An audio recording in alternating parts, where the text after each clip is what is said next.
Welcome to all of you in exam Guru. दोस्तों, इस video में हम लोग air force action Y group exam 2023 के लिए इंग्लिश का एक कंप्लीट मॉक टेस्ट सॉल्व करने वाले हैं। यह मॉक टेस्ट आपके एग्जाम के लेटेस्ट पैटर्न पर बेस्ड है और बिल्कुल ऐसे ही क्वेश्चंस आपको आने वाले एग्जाम में भी देखने को मिलेगा। सो गाइज, इस वीडियो को लास्ट तक जरूर देखें और हमारे साथ आप भी सारे क्वेश्चंस को सॉल्व करते चलना। वीडियो के लास्ट में बताना कि आज आपने 20 में से टोटल कितने क्वेश्चन सही किए हैं।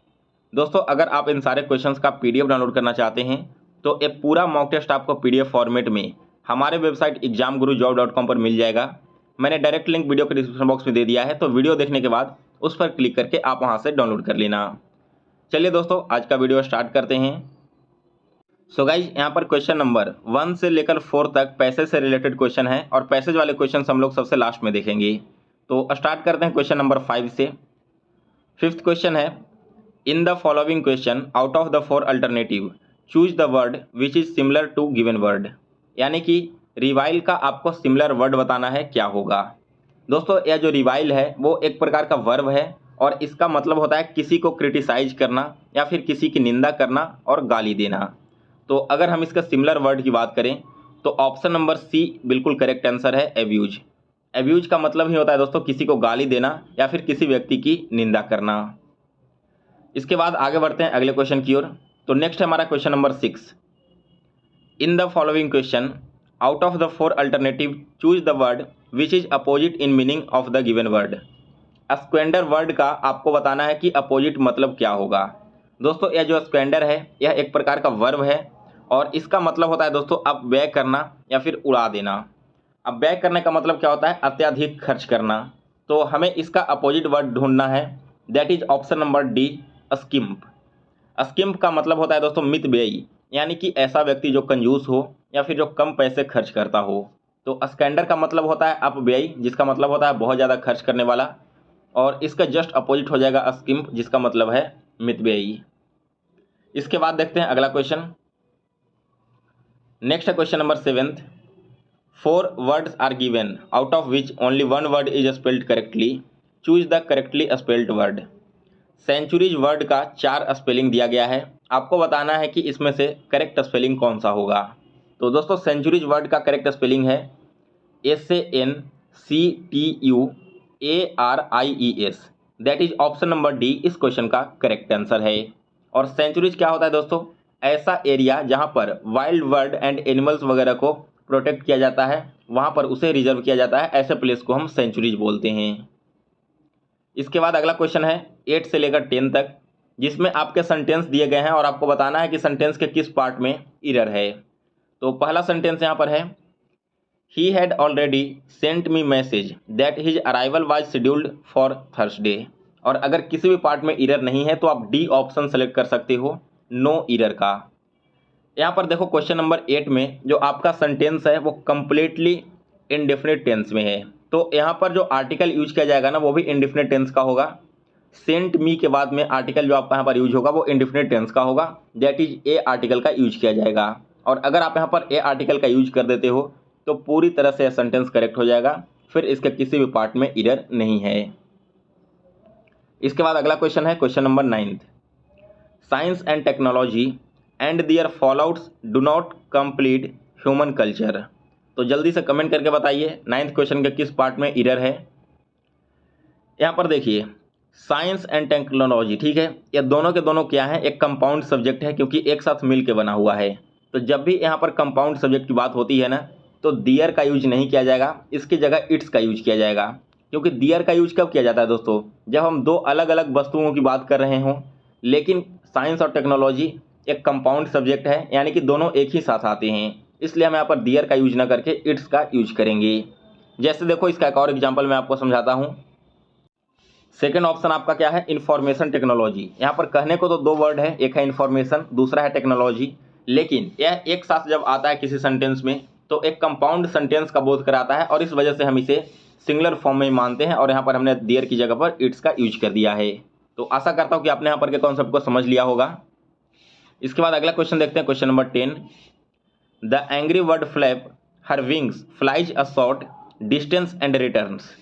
तो 10th क्वेश्चन में देखिए दोस्तों, यहाँ पर जो सब्जेक्ट है ना द एंग्री बर्ड, ये आपके सिंगुलर है, ठीक है, लेकिन जो यहाँ पर यूज किया गया है वर्ब का, फ्लैप का, ठीक है, वो यहाँ पर प्लूरल वर्ब में यूज कर लिया गया है। तो इसे हम क्या करेंगे, सिंगुलर फॉर्म में करेंगे, और सिंगुलर फॉर्म में करने के लिए फ्लैप को हम लिखेंगे फ्लैप्स। दैट मीन्स कि यहाँ पर पार्ट ए में इधर है, फ्लैप को आप फ्लैप से रिप्लेस कर दो तो आपका सेंटेंस पूरी तरह से सही हो जाएगा। इसके बाद 11th से लेकर 13th क्वेश्चन तक, the sentences given with blanks are to be filled with an appropriate word.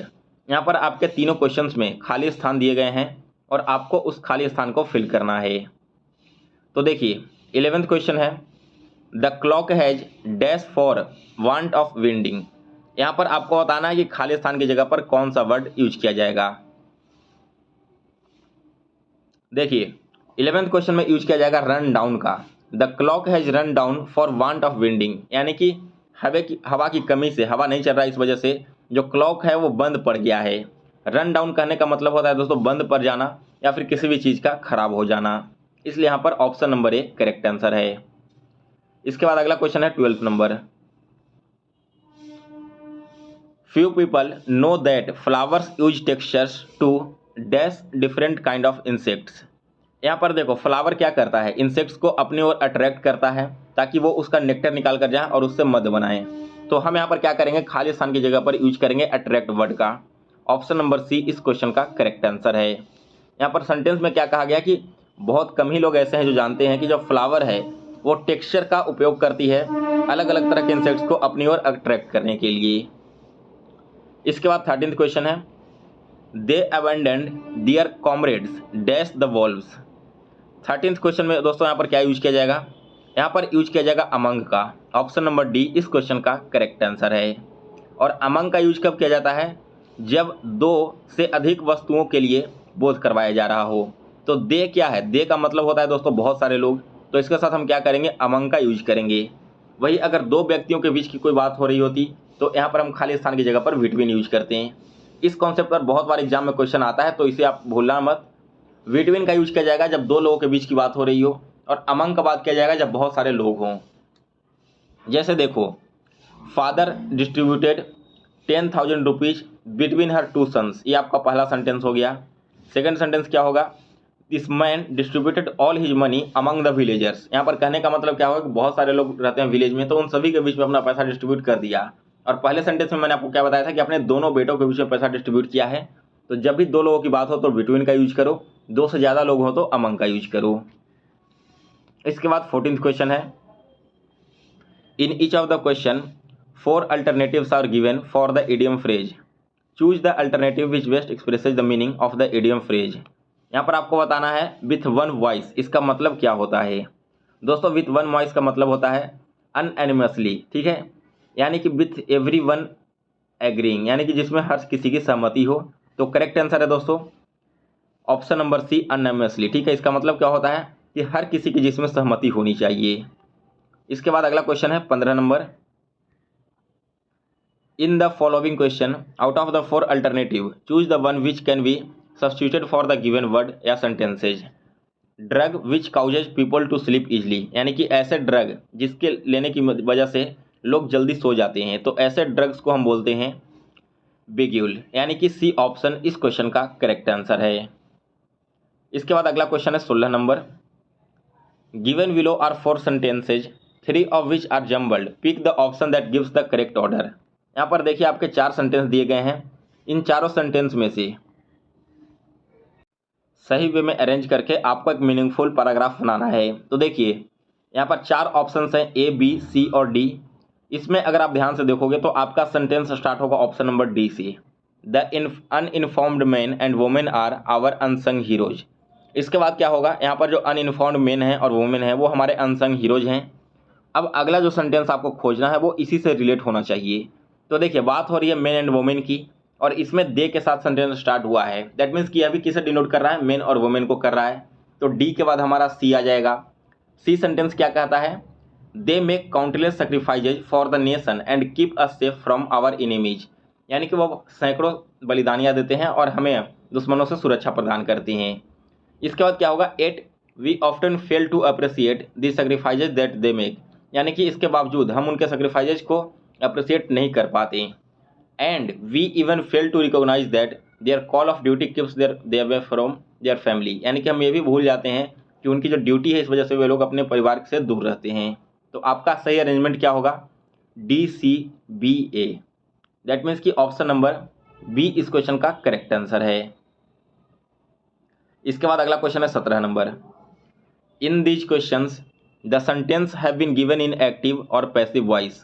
From the given alternative choose the one which best expresses the given sentence is passive और active voice. I was sanctioned the loan by the office. यहाँ पर आपको active से passive में convert करना है। तो convert करने के लिए हम क्या करेंगे दोस्तों, देखिए यहाँ पर आपका जो सेंटेंस है आई was sanctioned the loan by the office, ये आपके कहाँ से हुए हैं? ये आपके जो सेंटेंस है वो पैसिव वॉइस में है और यह जो आपका सेंटेंस है वो पास्ट टेंस में है, ठीक है। तो इसे हम क्या करेंगे, सिंपल पास्ट में कन्वर्ट कर देंगे अगर इसे आपको एक्टिव में कन्वर्ट करना है तो यहाँ पर क्या हो जाएगा, द ऑफिस जो यहाँ पर अभी लास्ट में आया है वो आपका सब्जेक्ट बन जाएगा। और ऑफिस ने क्या किया, सैंक्शनड द लोन, ठीक है। ऑफिस ने क्या किया, लोन को सैंक्शन कर दिया। यहाँ पर किसे, मी को। तो ऑप्शन नंबर सी करेक्ट होगा, the office sanctioned me the loan. यहाँ पर जो आपका लास्ट वाला सेंटेंस होता है एक्टिव में चेंज करने के लिए फर्स्ट आ जाएगा, सैंक्शन के साथ में आई आपका जो है वो मी में कन्वर्ट हो जाएगा और आपका जो लोन है वो बिल्कुल एग्जैक्टली वैसे ही लिख दिया जाएगा। इसलिए सी ऑप्शन इस क्वेश्चन का करेक्ट आंसर है। इसके बाद अगला क्वेश्चन है 18 number. Select the correct indirect form of the given sentence. The interviewer asked Ramesh do you have any idea about our products. यहाँ पर आपको इनडायरेक्ट में चेंज करना है डायरेक्ट फॉर्म से। तो देखिए यहाँ पर क्या होगा 18th क्वेश्चन में, सबसे पहले तो यहाँ पर देखो जो इन्वर्टेड कॉमा है ना, ये वाला यहाँ पर आप देख रहे होगे इस तरह से इन्वर्टेड कॉमा जो लगा हुआ है दो, ये इन्वर्टेड कॉमा आपका इफ में कन्वर्ट हो जाएगा क्योंकि यहाँ पर कंडीशन दे दिया गया है, क्या आपको पता है, क्वेश्चन पूछ लिया गया है। इसके साथ जो यहाँ पर आपको ही दिख रहा है यह कन्वर्ट हो जाएगा यू आपका ही में, फिर आपका हैव कन्वर्ट हो जाएगा हैड में, इसके अलावा आवर कन्वर्ट हो जाएगा दियर में।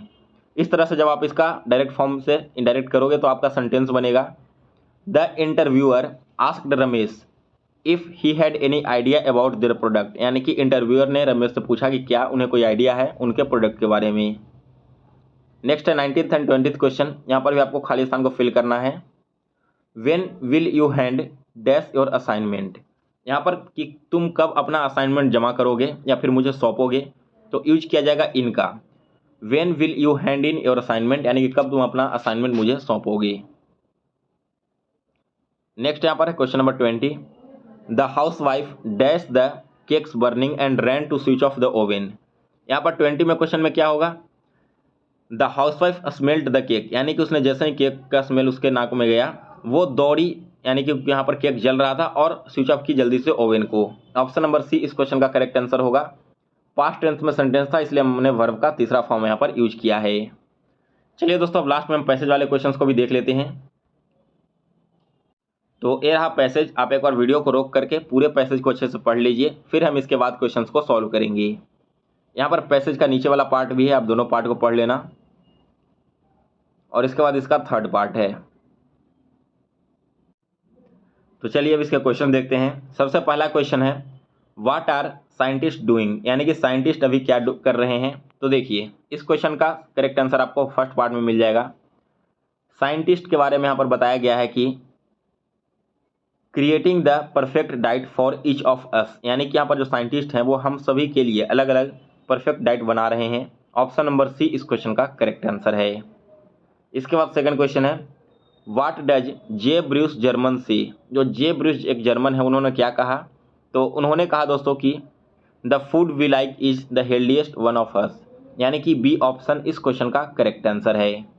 और इस क्वेश्चन का भी करेक्ट आंसर आपको पैराग्राफ के फर्स्ट पार्ट में ही मिल जाएगा। देखिए the food as we like the most will be the most healthiest for us, यह किसके द्वारा कहा गया था, तो जे ब्रूस जर्मन के द्वारा कहा गया था। तीसरा है व्हाट इज जेनोमिक्स, जेनोमिक्स क्या है दोस्तों, तो the science that maps and describes an individual genetic code, यानी कि ऐसा साइंस जो मैप करता हो और डिस्क्राइब करता हो किसी के इंडिविजुअल जेनेटिक कोड को। चौथा क्वेश्चन है why won't a common diet fit everybody, यानी कि कॉमन डाइट सभी को फिट क्यों नहीं करता। तो इसके पीछे का मेन लॉजिक क्या है दोस्तों कि जो कॉमन डाइट है since they differ in genetics and metabolism, यानी कि हर कोई का अपना जेनेटिक्स और मेटाबॉलिज्म अलग होता है, इस वजह से एक कॉमन डाइट सभी को फिट नहीं कर सकता। सो गाइस इसी के साथ आज के आपके टोटल 20 क्वेश्चन सॉल्व हो चुके हैं इंग्लिश के मॉक टेस्ट के।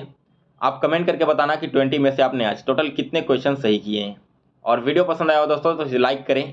इसके साथ ही दोस्तों मिलते हैं फिर से कल एक नए वीडियो में। तब तक के लिए जय हिंद, जय भारत। जाने से पहले आप सभी लोग चैनल को जरूर सब्सक्राइब कर लेना।